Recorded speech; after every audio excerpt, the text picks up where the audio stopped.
Hi everybody, welcome back to the Feynman technique. We'll be taking a look at this integral today. I just kind of made that one up.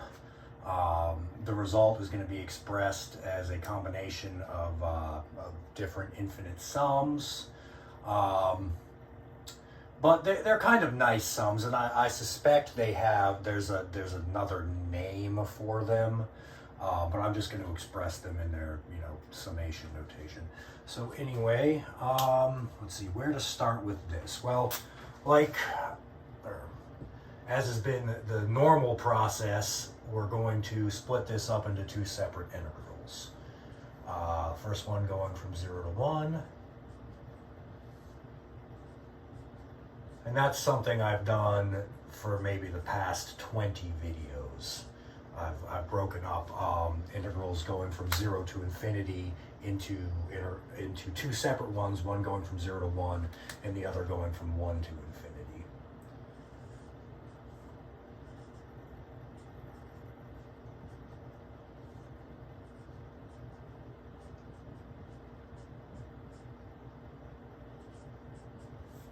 All right, and on this one, what we'll do is we'll bring x to 1 over x. That's going to make this a 0.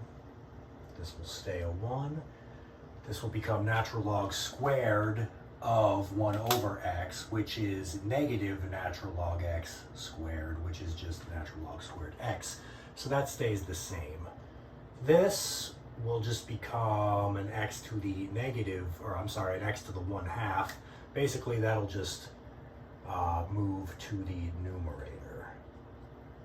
And then this will become an x to the negative 2. And we'll recover a negative 1 over x squared dx. All right. We'll use this negative sign to switch our bounds of integration. And we'll distribute this x squared down here, giving us back an x squared plus 1 in the denominator. We don't need the parentheses anymore. Get rid of that and this, and like this. And I could have just started from here because you guys are all familiar with what I just did.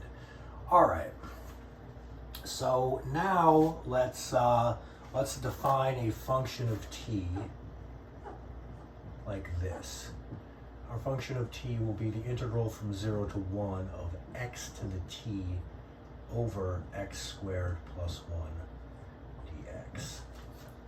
And I'm going to jump right to the sum, the sum representation of this. And if you've watched my previous videos, you know how this is done.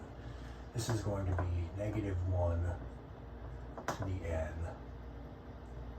over 2n plus t plus 1. And that uses the Taylor series representation for 1 over x squared plus 1. It uses Fubini's theorem. And just watch my other videos if you want to see the process involved in doing things like that. But like I said, if you've watched my videos up to this point, you should have no trouble with that. All right, so there's our f of t. And we're not even concerned with this part anymore. And we're actually not really even concerned with f of t. What we're interested in is f double prime of t.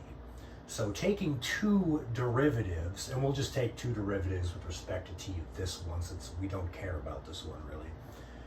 Our f double prime of t expressed as a sum is going to be 2 times the sum as n goes from 0 to infinity of negative 1 to the n over 2n plus t plus 1 all squared.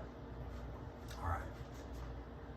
Now, what does f double prime of t look like expressed as an integral? Well, let's see. We'd recover 2 factors of natural log x when we took the derivative with respect to t of x to the t. So basically our f double prime, looks like I am going to have to write this. is equal to the integral from 0 to 1 of x to the t natural log squared x over x squared plus 1 dx. So this and this are the same. But we'll notice that we can express our original integral I as f double prime evaluated at the point t is equal to -1/2 plus f double prime at the point t is equal to 1/2. That will give us this. So let's just write that down. Yeah, that's going to be equal to f double prime evaluated at -1/2 plus f double prime evaluated at 1/2. All right, so let's just plug that in. What's this going to give us? That's going to give us 2 times the sum, say that this is equal to I, 2 times the sum as n goes from 0 to infinity of -1 to the n over 2n plus a -1/2, so -1/2 plus 1, all cubed, plus 2 times the sum as n goes from 0 to infinity of -1 to the n over 2n plus 1/2 plus 1, all cubed. Okay, well, obviously right away what we want to do is just make this a 3/2 and just make this a 1/2.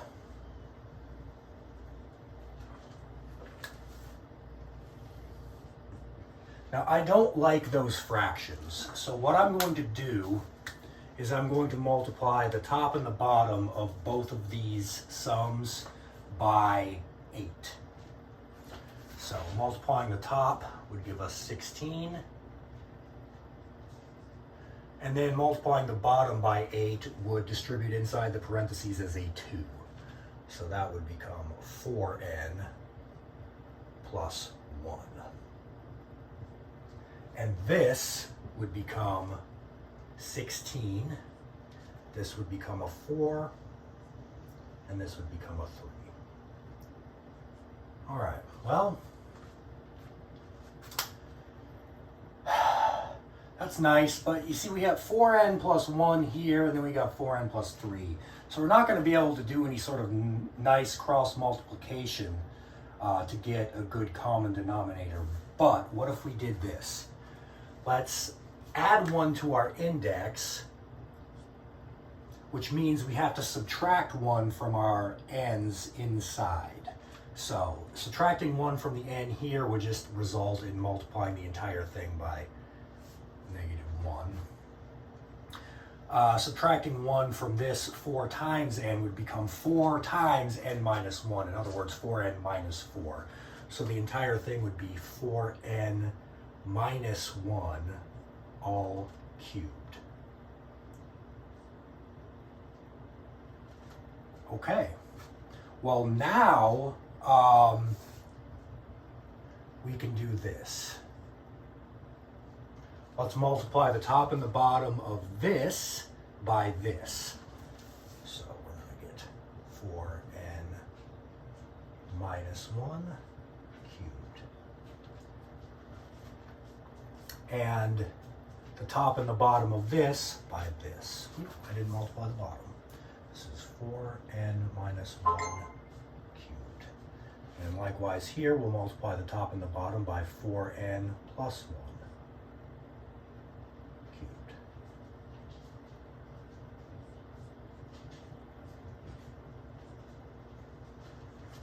Okay, well, multiplying these two things together is pretty easy. That's just going to give us 16n squared minus 1 all cubed.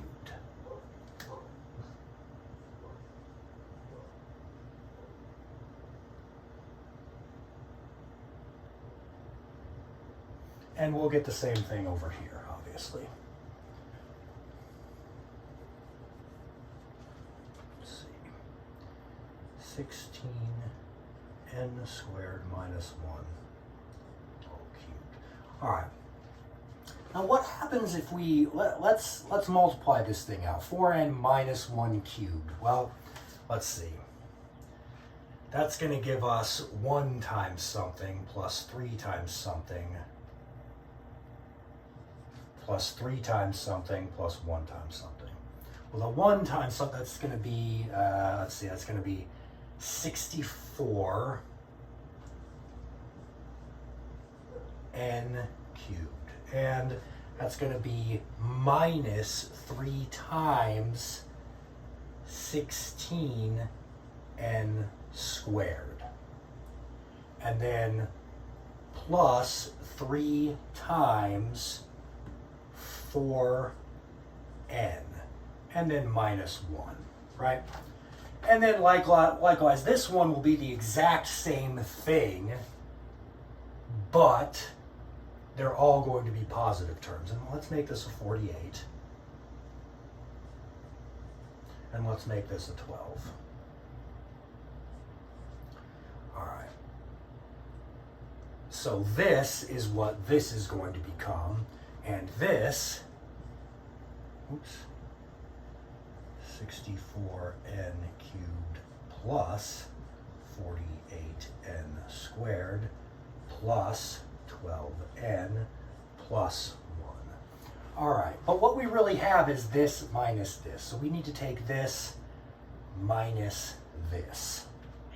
All right, well, that's going to give us 0. Let's see, let's see. So minus and then minus. This is going to give us negative 96n squared. And then plus 12 minus 12 is 0. And then minus 1 is minus 2. So that's what we get if we combined these two things. And you'll notice everything else is the same.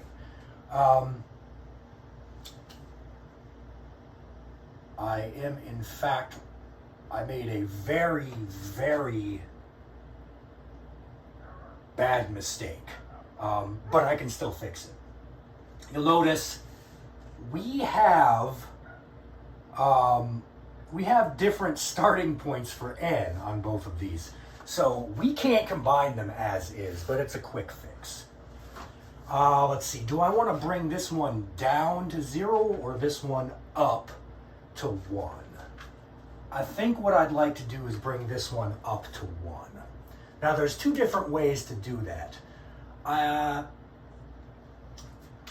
Since I added 1, I could subtract 1 from all my n's, but that's going to make things really messy. Instead, what I'd like to do is recognize that all I've done is subtracted the n equals 0 term from this.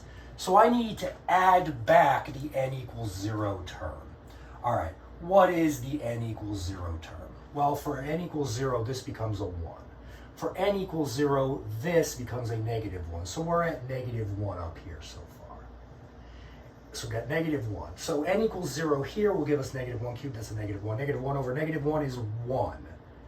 So the n equals 0 term for this is 16.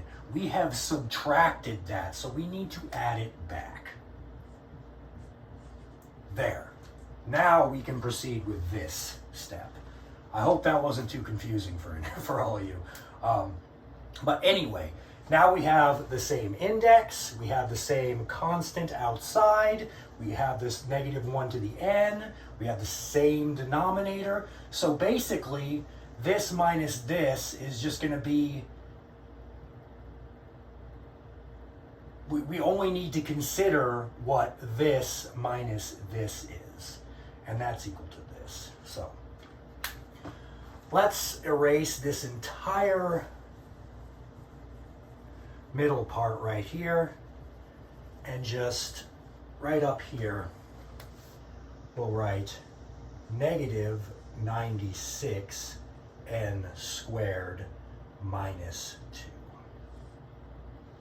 And then, of course, all of that is plus 16. All right. this part.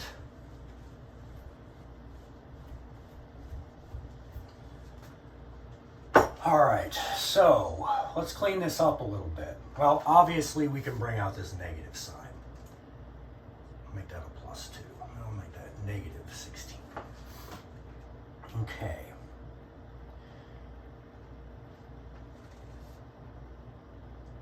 Let's factor out a 2. This will become a 48. We factored out a 2, so this becomes a negative 32. All right, what now? Well, I want these terms, the 16n squared, I want the n squared terms to match, and the reason will become obvious. So let's divide the top and the bottom by 3. Or let's divide it by 3 and then multiply it by 3. So first divide it by 3. This will become a 16n squared. And this will become a 1/3. Well, we divided it by 3, so we need to multiply it by 3. And we'll do that by just changing this to a 96. So that's now negative 96 times this sum, and then plus 16. Okay. Well, let's do this over here. And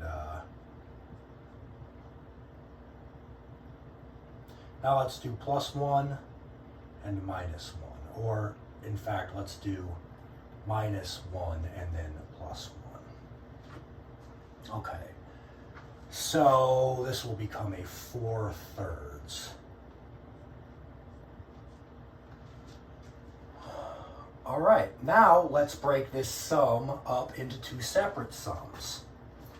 Let's make this I is equal to negative 96 times the sum, going from 1 to infinity, of, let's see, negative 1 to the n times 16n squared minus 1 over the same thing cubed. Basically, that's going to result in this. 16n squared minus 1, and all of that squared.